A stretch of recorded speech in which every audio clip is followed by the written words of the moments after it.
So you're here, Injury Concepts again, and today's hero is one of my favorites as well. They're all my favorites actually. I probably say that on every video, but Robin McKenzie, a physical therapist from New Zealand. We lost him in 2013, changed my life, he changed the lives of many. And one of the things I love about Robin McKenzie, he was a rebel. He challenged convention. When I first started working in physical therapy in the early 80s, we had a couple of different tools to use. Most of us would teach our patients that had low back pain the Williams routine. And this is where we would lie you on your back and we would have you drag your knee into your chest, the other knee into your chest, and both knees into your chest. It was a routine that we taught everybody, along with pelvic bridges, which is where you kind of bend your knees and you lift your hips up off the ground. There were some standard protocols that pretty much every office that I ever worked in taught everybody, along with the old idea of laying you down on the table with the ice and ultrasound and electric stim and some of the devices that are used commonly in physical therapy practices.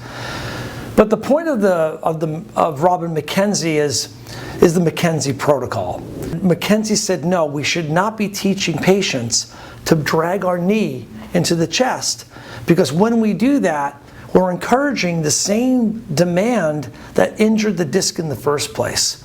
So you've seen this in some of my other videos about flexion and extension, and to review that with you, flexion is bending over forward and extension is bending backward. So here's the shape of our spine. Again, this is a lordotic curve. Lordosis is this curvature. And here's the discs in between the vertebrae of the low back. And here's the nerves that are exiting out the holes just next to those discs that are oftentimes pushed upon by the disc material that is now bulging backwards. So another video here about disc protrusions and sciatica.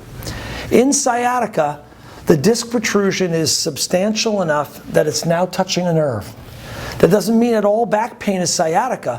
It means that some back pain is sciatica when the disc material is so damaged and the gel in the middle is pushing back, and now it's effacing. The term that you see a lot of times on an MRI report is effacement, or the actual touching upon of the nervous system by the disc material itself. So what did Robin McKenzie decide he wanted to do? Well, rather than having me teach you to bring your knees to your chest and thereby flexing the spine, because that's what would happen.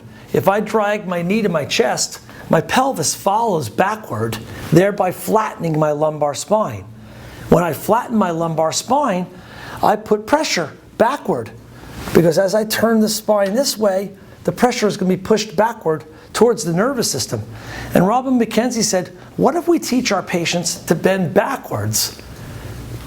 And I'll tell you, never a more truer concept has helped so many patients. So, if you're suffering from sciatica, how are you going to know this? Well, many of you are going to be experiencing pain, not just in your low back, but it could be in your buttock, it could be in the back of your leg, and it could be all the way down to the outside lower edge of your shin, and maybe even into your foot. But any pain that is originating from the low back that is now being experienced downstream, or referral pain, you're on the right video here. Now, what I want you to try to do in the McKenzie protocol is to lie down on the floor on your face down, and you're going to gently prop yourself up on your elbow, thereby extending your back even further. Oh boy, how counterintuitive is that? You mean I've got a disc irritation right here and you want me to push those two bones against it? This is what we did to avoid this for a long time, is theoretically it doesn't make sense to do that. But McKenzie said it's okay to bend backwards into that pain as long as we experience centralization of pain. So the key concept and the takeaway from the McKenzie protocol is I want you to lie on the floor when you're experiencing sciatic back pain. This is for sciatica. This is not for all types of back pain, but it's actually quite effective in almost all types of back pain. So I show most of my patients a series of things, some of them slight flexion based, more so a door squat and lumbar neutral stuff, things that you can do that keep the spine in a nice neutral position. But I also teach a lot of McKenzie extension. So I will lie my patients down on a treatment table or here in my gym, and I will have them gently bend backward. And if they start to describe to me that the pain is leaving the foot or the lower leg or even the hamstring area or the buttock and is centralizing each time they come here, I know we're doing the right thing for them. Robin McKenzie, the hero who was challenging conventional thought and coming up the winner, thereby helping all of us to live a more pain-free life and a less expensive approach, because this could all be done at home. And that's the beauty of the McKenzie extension protocol. It gives you beautiful instant feedback, centralization of pain.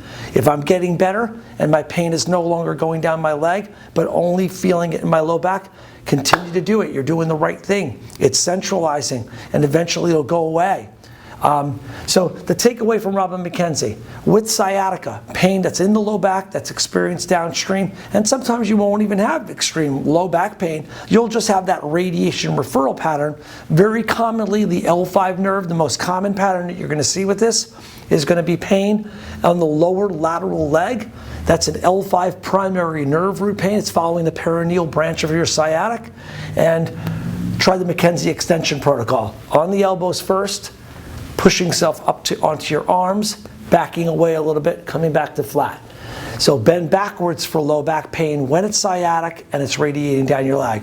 I hope this helps all of you to avoid a lot of that needless therapy that's out there in the world of lying on a table, having an e-stim unit on your back, an ice pack, ultrasound.